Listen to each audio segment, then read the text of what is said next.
우리가 창세기를 보게 되면 창세기 후반부의 시작이 창세기 12장부터 시작됩니다. 창세기 12장부터 50장까지 말씀을 보게 되면 아브람과 이삭과 야곱과 요셉에 대한 이야기죠.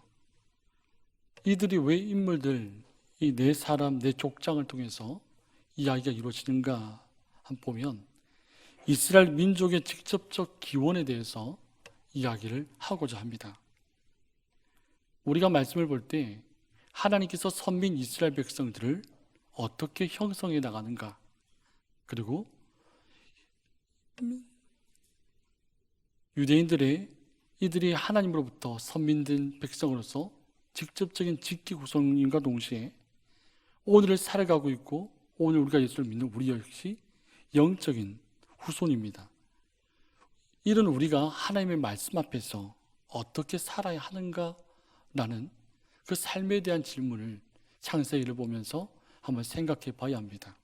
그리고 두 번째는 하나님의 축복을 누리는 지름길이 무엇인가, 우리가 창세기를 보면서 이 두 가지를 해결해야 한다라는 말씀입니다.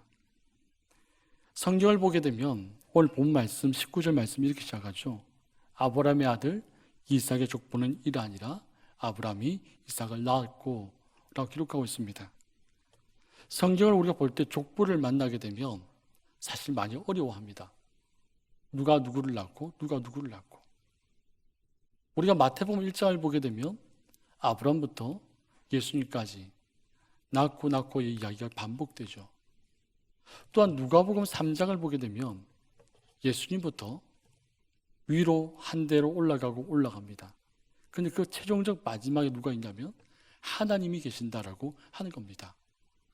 그 성경에서 왜 족보를 우리에게 알려주느냐라고 하는 거죠. 특히 오늘 본문의 19절의 이 족보는 우리에게 이제 아브라함의 시대는 끝이 나고 새로운 역사의 시작을 우리에게 지금 알려주고 있습니다.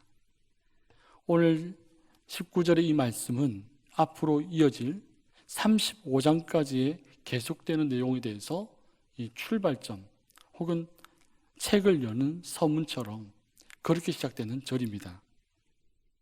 이삭과 아들 야곱의 생애에 대해서 중심적으로 말씀을 이루고 있습니다. 그리고 이스라엘의 12지파가 어떻게 형성되는가 그 과정을 소개하고 있습니다. 하나님의 구속적인 역사, 하나님께서는 12장에서 아브람이라고 하는 한 사람을 부르셨습니다. 그리고 그에게 땅과 자손에 대한 약속을 하셨죠. 오늘 본문의 이삭은 하나님께서 언약하시고 하나님께서 약속하셨던 첫 번째 사람이 바로 이삭이라고 하는 사람입니다. 이 아브람이라고 하는 한 사람, 이삭이라고 하는 한 사람, 이 한 사람을 통해서 우리가 야곱으로 넘어가게 되는데 오늘 본문 속에서도 야곱이라고 하는 가정을 우리가 또한 만나게 됩니다. 이 야곱이 또한 그의 인생의 과정을 거쳐서 하나님을 만나죠. 하나님을 만남을 통해서 그에게 하나님께서 이삭이 야곱이 아니라 이스라엘이라고 하는 이름을 주십니다. 이 이스라엘이라고 하는 것은 한 국가를 이야기하는 겁니다. 하나님께서는 어떤 한 사람 대상만을 구원하기를 원치 않습니다. 하나님은 어떤 한 특별한 가정만을 구원하기를 원치 않습니다. 하나님께서는 이 세상 모든 민족들에게, 이 세상 모든 사람들에게 하나님의 복음이 전해지고 하나님은 그들을 구원하기를 원하신다라고 하는 겁니다. 오늘 20절 말씀을 보시면 이렇게 말씀이 연속되죠. 이삭은 40세의 리브가를 맞이하여 아내를 삼았으니 리브가는 밧단 아람의 족속 중 부들의 딸이요 아람 족속 중 라반의 누이였다라고 말씀을 기록하고 있습니다. 이삭이 결혼했죠. 자신의 어머니가 죽고 난 이후에 3년째 된 해, 그리고 자신의 아버지가 140세 되던 해에 결혼을 했습니다. 성경에서는 이 혼인에 대해서, 결혼에 대해서 대단히 많은 관심을 가지고 있습니다. 오늘날 부름을 받은 이 자리에 앉아있는 저와 우리 모두 역시 하나님의 영적 후손들입니다. 언약의 계승자입니다. 그렇기 때문에 하나님은 이 자리에 앉아 계신 여러분 한 사람 한 사람에 대해서 특별한 관심을 가지고 계신다. 하나님은 우리의 가정에 대해서 특별한 관심을 가지고 계신다. 하나님은 이 나라와 이 민족과 이 전 세계 온 땅에 하나님께서는 관심을 가지고 계신다는 사실을 우리는 알고 있어야 합니다. 하나님께서 우리의 이름을 생명책에 기록해 놓으시고 천국 가는 그날까지 우리의 발걸음을 지켜주실 줄 믿습니다. 이삭의 아내가 리브가죠. 그건 우리가 잘 알다시피 성경에는 여자의 이름이 기록되지 않습니다. 우리 마태복음 1장만 봐도 여인의 이름이 기록된 것은 몇 명 없습니다. 그런데 오늘 본문 속에서 리브가라고 하는 이삭의 아내의 이름이 기록된 이유는 바로 이 리브가라는 여인이 하나님의 언약을 이을 가문의 여인이다라고 하는 겁니다.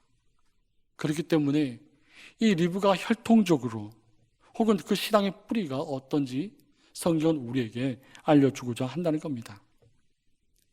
이 여인은 밧단 아람의 사람입니다. 이 밧단 아람은 리브가가 살던 곳이죠. 아브라함이 갈대 우르를 떠나서 하란에 머물렀던 땅, 그 땅이 밧단 아람입니다. 그리고 이 아람 족속이라고 합니다. 이 아람이라고 하는 사람은 우리가 잘 알고 있는 노아의 아들, 첫 번째 아들 셈의 다섯 번째 아들이 바로 아람입니다. 셈의 다섯 번째 아들 아람의 후손들이 거하는 땅, 그 땅이 아람 족속입니다. 이 리브가의 아버지 부두엘은 원래 셈의 셋째 아들 아르박삿의 후손입니다. 그런데 이 아버지가 아람 족속, 밧단 아람, 그 땅에 거하면서 살고 있기 때문에 성경은 아람 족속이라고 부르고 있는 겁니다. 하나님께서 바로 이 리브가, 이삭이 이 리브가를 만나면서 결혼했지만 오늘 본문 21절 말씀에는 뭐라고 이야기하고 있냐면 결혼이 끝이 아니라 임신을 하지 못했다. 임신을 하지 못했다고 성경이 기록하고 있습니다. 그래서 하나님께 간구하면서 하나님께 이 기도를 들어달라고 힘을 쓰고 애를 쓰면서 기도했습니다. 그런데 오늘 본문 21절의 후반절에 보면 그의 아내 리브가가 임신했다 라고 기록하고 있는 겁니다. 리브가는 결혼한 후에 20년 동안 임신을 하지 못했습니다. 이 성경은 우리에게 무엇을 이야기하고자 할까? 오랜 세월 동안 임신하지 못한 이 여인을 통해서 하나님께서 무엇을 우리에게 바라실까라고 하는 겁니다. 우리 인간적인 어떤 방법으로 출산을 하는 것이 아니라 하나님께서 특별히 선택한 이삭이라고 하는 그 가정을 통해서 하나님의 직접적인 계획과 하나님의 역사하심을 통해서 하나님의 은혜의 산물로서 태어난 자가 바로 우리가 잘 알고 있는 야곱과 에스라고 하는 쌍둥이라는 겁니다. 또한 하나님께서 정하신 때가 있다는 거예요. 내가 아이를 낳고 싶어서 낳는 것이 아니라 하나님이 정하신 때 그 가정에 그 아이를 허락하신다라고 하는 겁니다. 이삭과 리브가가 하나님께 기도했습니다. 성경 보면 자식은 여호와의 기업이라는 표현이 있죠. 아마도 이 이삭과 리브가는 하나님 앞에 간절히 기도했을 겁니다. 하나님, 우리 아버지를 통해서 약속하셨잖아요. 하나님, 우리 가정에 자녀가 없습니다. 우리 가정에 아이를 임신하여서 출산할 수 있도록 하나님께 허락해달라고 기도했을 겁니다. 우리 성도들의 기도는 거룩한 향처럼 하나님 앞에 우리 기도가 올라가서 하나님께 연락되어지는 겁니다. 하나님께 소망을 두고 응답이 될 때까지 기도하는 겁니다. 나의 전신, 나의 전체 인생을 걸고 나의 전 인격을 걸고 하나님 앞에 기도를 간절히 해야 합니다. 하나님께서 이삭과 리브가의 기도를 들으셨죠. 들으셨기에 하나님께서 그들의 리브가가 임신하도록 허락하셨다는 겁니다. 하나님은 우리의 간절한 호소를 들으십니다. 하나님은 우리의 기도를 들으십니다. 하나님은 우리의 기도를 외면치 않으십니다. 우리가 응답받지 못하는 것은 하나님의 때를 기다리지 못하고 끝까지 기도하지 못하기 때문입니다. 하나님은 우리에게 무엇이 필요한지, 우리에게 무엇이 원하고 있는지 다 아십니다. 우리가 하나님 앞에 입을 열고 마음껏 기도할 수 있기를 간절히 원합니다. 그래서 예레미야 33장 3절 말씀에 이렇게 말씀하죠.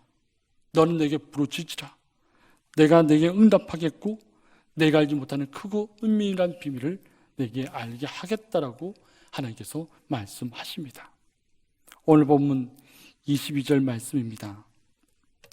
22절을 보니까 결혼을 했는데 임신하지 못했고, 임신했는데 하나님 앞에 기도했는데 태 속에서 두 아이가 싸우고 있다. 이 태 속에서 두 아이가 싸우고 있으니까 리브가가 어떻게 해야 하는가? 그래서 하나님 앞에 달려갔습니다. 그리고 하나님 앞에 기도합니다. 태 속에서 이루어진 이 싸움, 장차 에서와 야곱의 끊임없이 싸울 것을 지금 이야기하고 있는 겁니다. 에서의 후손 에돔, 야곱의 후손 이스라엘, 이 두 민족 간의 치열한 전쟁을 지금 우리에게 알려주고 있는 겁니다. 이 세상 끝날까지 이 싸움은 계속될 겁니다. 이 땅을 살아가는 언약의 계승자인 예수 그리스도께서 영적인 세력인 이 사단을, 육적인 세력인 사단을 물리치는 그 싸움, 우리가 이 땅을 살아가면서도 끊임없이 우리 싸움을 하게 될 겁니다. 예수를 믿으면 믿을수록, 기도를 하면 할수록, 말씀을 붙들고 살려고 하면 할수록 우리가 바로 서지 못하도록, 우리가 말씀 앞에 순종하지 못하도록 우리를 뒤흔들 것이 대단히 많을 겁니다. 우리가 기억할 것은 하나님께서 나와 함께 하신다. 우리의 대장 되시는 예수 그리스도께서 악한 마귀 사탄 권세를 깨뜨리신다는 사실을 우리는 믿고 우리의 신앙을 지켜야 할 것입니다. 리브가의 신앙이 어떻습니까? 문제를 만났을 때 하나님께 바로 달려갔습니다. 문제를 만났을 때 하나님께 기도를 했습니다. 우리의 문제를 가지고 우리 어떻게 풀고 있습니까? 우리의 문제를 만났을 때 어떤 방법으로 해결하고 있습니까? 하나님은 우리가 문제를 만났을 때마다 주님 앞에 나와서 무릎 꿇고 기도하기를 원하신다라고 하는 겁니다. 그리고 하나님의 뜻을 물어야 되죠. 하나님의 뜻을 묻고 하나님께 나에게 말씀하시는 그 뜻을 내가 발견하고 깨달았다면 그 말씀을 붙들고 철저한 순종하는 신앙인이 되어져야 한다는 겁니다. 바로 이런 신앙이 우리 근본적인 문제를 해결합니다. 바로 이런 신앙이 우리가 주님의 평안 안에 거하게 한다라고 한다는 사실입니다. 마가복음 11장 24절 말씀에 이렇게 말씀이 기록되어 있어요. 그러므로 내가 너에게 말하노니 무엇이든지 기도하고 구하는 것은 받은 줄로 믿으라. 그리하면 너에게 그대로 되리라. 아멘. 오늘 23절입니다. 같이 한번 합독 한번 해볼까요? 23절. 여호와께서 그에게 이르시되 두 국민이 내 태중에 있구나. 두 민족이 내 복중에서부터 나누이리라. 이 족속이 저 족속보다 강하겠고 큰 자가 어린 자를 섬기리라 하셨더라. 아멘. 두 국민, 두 민족을 이야기합니다. 쌍둥이 아이들의 후손이죠. 야곱의 후손 이스라엘, 에서의 후손 에돔. 내 복중에서부터 나누어진다는 겁니다. 야곱과 에서와 야곱이 리브가의 태 속에서부터 나누어진다는 말이에요. 이것은 두 아들로 이루어지는 민족들이 서로 따로따로 서로 독자성을 가지고 근본적인 차이를 가지고 태 속에서부터 다른 민족으로, 다른 족속으로 나누어진다는 겁니다. 도저히 합할 길이 없다는 거예요. 영혼이 분리된다는 거예요. 둘 사이에는 끊임없는 긴장감과 끊임없는 분쟁과 불화가 그치지 않을 것을 이야기하고 있습니다.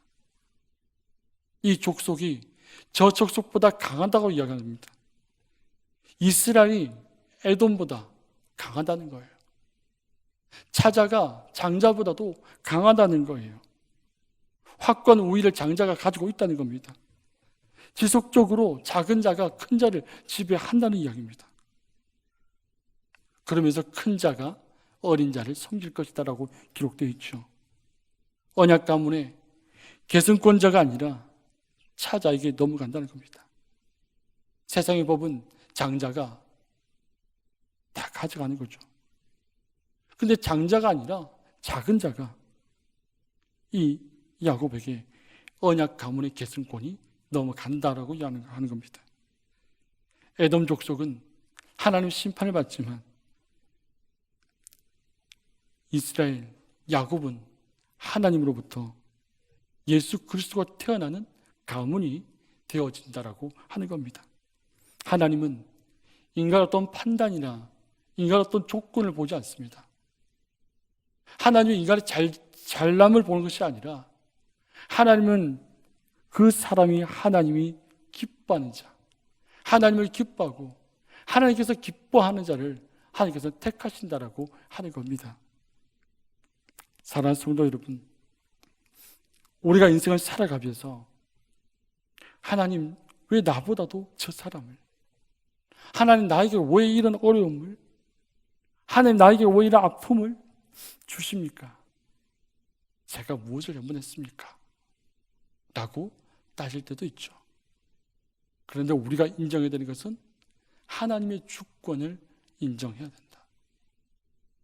하나님이 나의 인생을 끌어가고 있음을 우리는 믿어야 한다라는 겁니다. 어떤 삶의 어려움 속에서도 하나님께서 내 인생을 책임지고 있고 나를 다스리고 있고 하나님을 기뻐하는 자야, 하나님께서 기뻐하는 자를 하나님은 반드시 쓰신다는 사실을 우리는 생각하고 믿어야 한다는 겁니다. 하나님의 절대 주권, 그 주권을 인정하는 믿음이 우리에게 있기를 원합니다. 24절 말씀에 뭐라 기록되어 있습니까? 그 해상 기한이 찬즉 태의 쌍둥이가 있었는데 이 세상의 역사, 구속의 역사는 역사의 주관자가 되시는 하나님의 기한이 채워지면 이루어집니다. 그런데 우리가 하나님의 때를 우리가 기다리지 못한다는 문제가 있다는 거예요. 하나님의 때와 나의 때가 다를 때 우리는 대단히 조급합니다.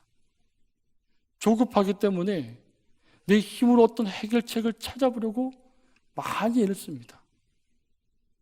그래서 실수할 때가 많죠.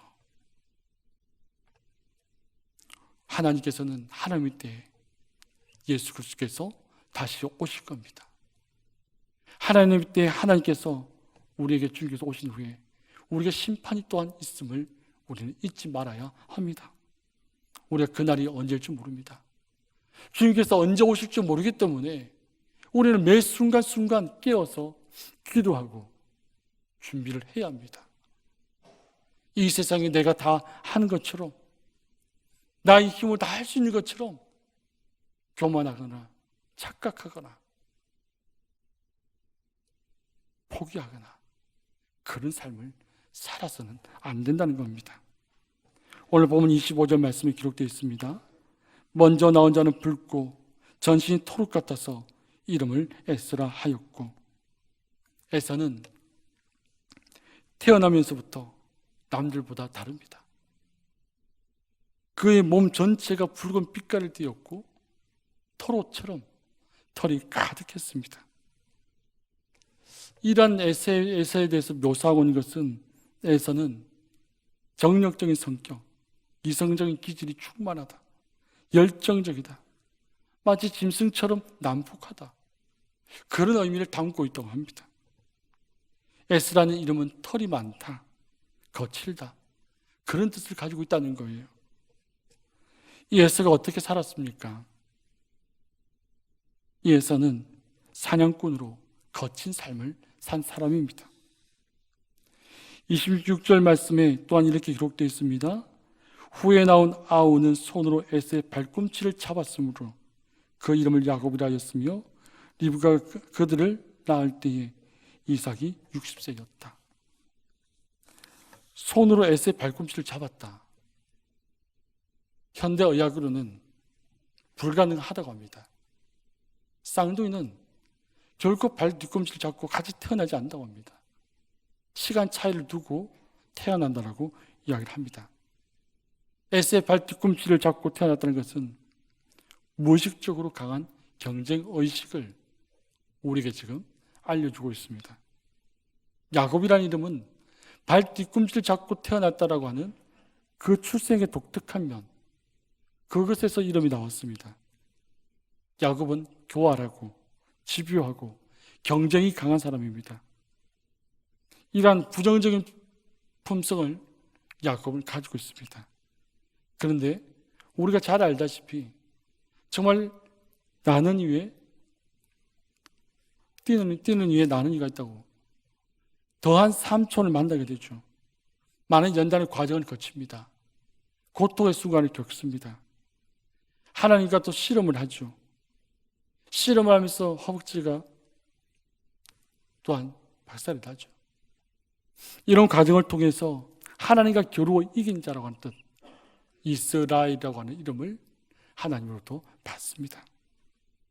우리가 여기서 알 수 있는 것은 나의 성격이 좀 독특하고 나의 언어의 습관이 좀 독특하고 남들이 좀 받아들일 수 없는 그런 독특한 면이 있다고, 아픔이 있고 또 누군가를 힘들게 하는 내 마음은 아닌데 그런 언어 습관과 그런 행동들이 나게 있다고 해도 하나님은 우리를 책임져 주시고 하나님은 우리를 하나님의 자녀로 삼아주셔서 우리를 변화시킬 수 있는 분이 우리 하나님 아버지입니다.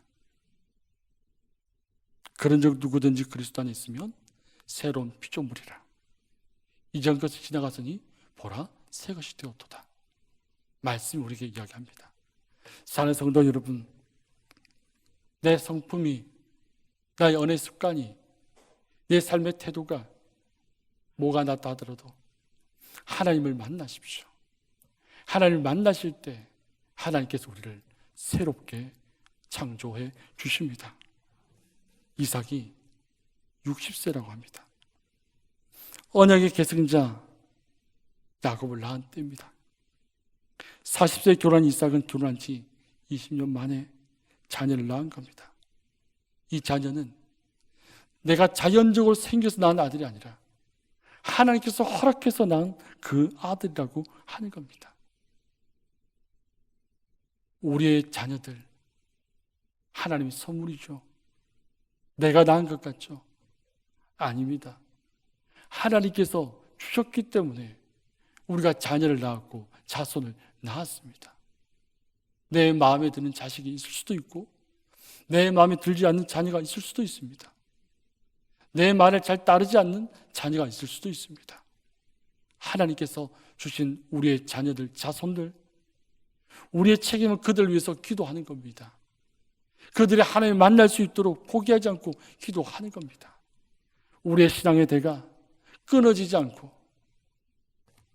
주께서 오실 그날까지 우리 가문이 하나님 바로 설 수 있도록 기도하고 책임을 다해야 되는 것이 바로 우리가 해야 될 또 다른 사명임을 기억할 수 있기를 원합니다. 오늘 보면 27절 말씀입니다. 같이 한번 합독해 볼까요? 그 아이들이 장성함에 에사는 익숙한 사냥꾼이었으므로 들 사람이 되고 야곱은 조용한 사람이었으므로 장막에 거주하니. 장성함이라고 하는 이 글을 한번 찾아봤어요. 찾아보니까 이런 뜻이에요. 이런 뜻입니다. 그러면서 그들은 자라났다. 그러면서 그들은 자라났다. 이 말이 무슨 말입니까? 태어나면서부터 태속에서부터 쌍둥이지만 서로 경쟁하고 쌍둥이지만 서로 싸웠죠. 이렇게 서로 대립하는 그 모습으로 컸다는 겁니다. 그렇게 자라왔다는 겁니다. 그들의 스스로 정체성, 정신적인 자아가 확립되고 신체적으로 청년의 모습을 가질 때까지 그렇게 서로 경쟁하고 서로 대립하고 그런 모습으로 자라났다라고 하는 겁니다. 에서는 익숙한 사냥꾼이라고 성경은 이야기하고 있습니다. 사냥에 관해서는 에서만큼 사냥을 잘할 수 있는 사람은 없다라고 하는 겁니다.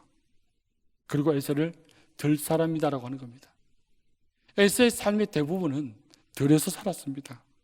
광대한 초원이나 들판에서 그는 살았습니다. 에서는 다혈질적인 기질을 가지고 있고 넓은 들판을 뛰어다니면서 짐승을 사냥하는 직업을 가지고 있습니다. 아마도 넓은 들판을 다니면서 사냥을 하게 되면 피를 보게 되죠. 이 피를 보다 보니까 더욱더 잔인해지고 더욱더 거칠어지는 그런 어떤 에서의 성향과 모습이 만들어지지 않았는가라고 하는 겁니다. 반면에 야곱은 조용한 사람이었다라고 성경은 이야기하고 있습니다. 에서와 상반된 야곱의 성격, 주로 장막 안에서 생활하기를 좋아했습니다. 오늘 28절 말씀 다시 보시게 되면 이삭은 에서가 사냥한 고기를 좋아함으로 그를 사랑하고 리브가는 야곱을 사랑하였더라. 우리가 많이 설교를 들었을 거예요. 부모가 편애하는 거죠. 아버지는 에서를, 어머니는 야곱을. 이삭은 장자 에서에 대한 신뢰를 가지고 있습니다. 에서가 사냥하는 고기를 이삭은 좋아했습니다. 리브가는 반면에 조용하고 온순하고 가정적인 야곱을 좋아했습니다. 이러한 부모들의 두 편애가 두 쌍둥이를 더욱더 부추길 수도 있습니다. 또 다른 뼈아픈 불화를 조장하는 또 다른 이유일 수도 있다라고 하는 겁니다. 그런데 이제 사건이 일어나죠. 야곱이 29절 3절 말씀 보면 야곱이 죽을 쑤었더니 에서가 들에서 돌아와서 심히 피곤하여 야곱에게 이르되 내가 피곤하니 그 붉은 것을 내가 먹게 하란지라. 그러므로 에서의 별명은 에돔이더라 라고 하는 겁니다. 에서가 육체적으로 대단히 피곤합니다. 대단히 배가 고픕니다. 에서가 사냥을 얼마나 열심히 했으면 들판을 쫓아다녔으면 정말 몸이 너무나 힘들고 허기져서 죽을 만큼 더 이상 아무것도 하기 싫은 그런 상태에 야곱이 죽을 쓰고 있었던 겁니다. 그리고 그것을 내가 먹게 하라 라고 하는 겁니다. 아마도 야곱은 이때를 노렸을 줄 모릅니다. 31절 말씀에 야곱이 이르되 형의 장자의 명분을 오늘 내게 팔라. 아마 야곱이 기다리고 기다리는 때인 것 같습니다. 형의 장자의 명분을 팔라고 야곱이 이야기합니다.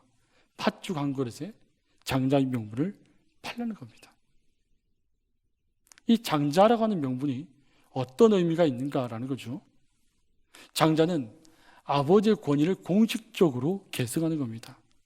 또한 사회적으로는 이 가문의 대표자로 인정을 받는 겁니다. 또한 다른 형제들보다도 유산을 2배로 받습니다. 그런데 에서가 야곱에게 파는 이 상황은 공식적으로 인정받지 않는 장자권의 매매가 이루어지는 사건이죠. 야곱은 이야기합니다. 형의 장자의 명분을 오늘 팔라는 겁니다. 지금 바로 팔라는 겁니다. 그러니까 매우 단호한 야곱의 의지를 우리에게 보여주고 있습니다. 이 절호의 찬스, 이 기회가 지나가면 또 다른 기회가 올지 안 올지를 모르는 겁니다. 그래서 끝까지 형에게 하는 말이 오늘 이 장자의 명분을 내게 팔라는 겁니다. 형에게 명령하는 거죠. 내게 팔아라. 죽을 먹고 싶으면 이 장자권을 내게 양도해라라고 하는 겁니다. 야곱은 불합리한 제안을 지금 하고 있습니다. 장자권을 갖고 싶었던 그 마음속의 이야기를 지금 야곱은 이야기하고 있는 겁니다. 이 대답을 들은 에서가 32절에 에서가 이르되 내가 죽게 되었으니 이 장자의 명분이 내게 무엇이 유익하리요. 에서가 대단히 배고픕니다. 지금 허기가 극에 달해서 죽음의 문턱 앞까지 갈 정도로 너무나 힘들다는 겁니다. 야곱으로 하여금 빨리 죽을 달라고 재촉합니다. 지금 자신에게는 이 장자의 명분이 배고픔에 비해서 아무것도 아니라는 거예요. 여기서 우리는 에서가 한 실수를 확인해야 합니다. 그게 무엇이냐면 하나님께서 허락하신 장자로서의 삶을 너무나 가볍게 여겼다는 겁니다. 하나님의 주권과 하나님의 섭리가, 하나님의 경륜이 작은 자가 큰 자를 섬긴다 말씀하셨지만 이 에서는 장자로 태어났잖아요. 그런데 이 장자의 명분을 너무나 가볍게 여겼다는 거예요. 그래서 순간적인 욕구를 참지 못하고 중요한 것을 버렸다는 겁니다. 우리의 신앙생활할 때, 우리가 신앙의 삶을 살 때, 그리스도인이라는 이름으로 살아갈 때 우리가 우리의 정체성을 가볍게 여기지 않습니까? 그래서 순간적으로 무시해버리고 아닌 것처럼 우리의 정체성을 때로는 포기하는 경우도 있지 않습니까? 우리가 어떤 상황이 오더라도 우리가 지켜야 할 것이 있다는 거예요. 우리의 믿음을 지켜야 한다는 겁니다. 내가 누구인지를 지켜야 한다는 겁니다. 야곱이 이야기합니다. 오늘 내게 맹세하라. 이건 명령형입니다. 그리고 맹세의 대상이 바로 자기 자신임을 말하고 있습니다.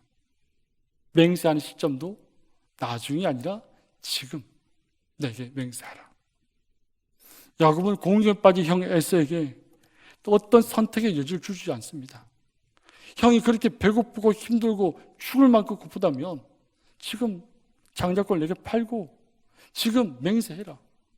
그렇지 않으면 안 주겠다는 거죠. 선택의 여지가 없습니다. 에서는 이 장자권을 팔아버립니다. 우리는 여기서 또한 야곱의 태도를 한번 봐야 됩니다. 야곱은 하나님의 계획에 대한 불신앙적인 모습을 지금 보여주고 있습니다. 그의 조급함, 그의 간교함, 이것들이 스스로 야곱 자신을 불행하게 만든다는 사실을 우리는 알고 있습니다.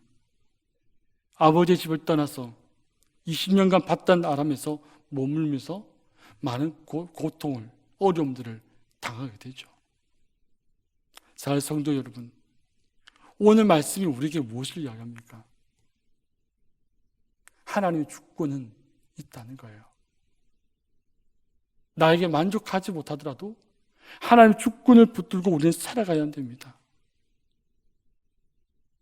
우리 어떤 상황 속에서도 나의 정체성, 나의 존재성, 그것을 잃어버려서는 안 된다는 겁니다. 하나님은 나 자신, 나의 개인뿐만 아니라 우리 가족뿐만 아니라 이 나라와 이 민족과 온 세상을 구원하기를 원하십니다. 우리의 삶이, 우리 삶의 지경이 더욱더 넓어지는 은혜가 있기를 주님의 이름으로 축복합니다. 기도하겠습니다. 살아계시고 역사하신 아버지 하나님, 감사합니다.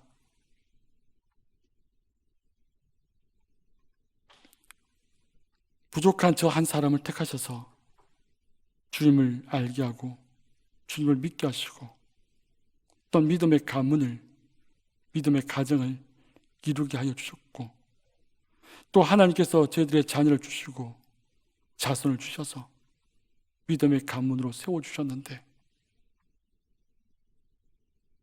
나의 것, 내 것, 이것에만 머물지 않게 해주시고 이 나라와 이 민족을 품고 이 온 세계를 품고 주 앞에 기도하며 달려나가는 믿음의 지경이 넓어지는 주의 성도들 되어지게 하여 주시옵소서.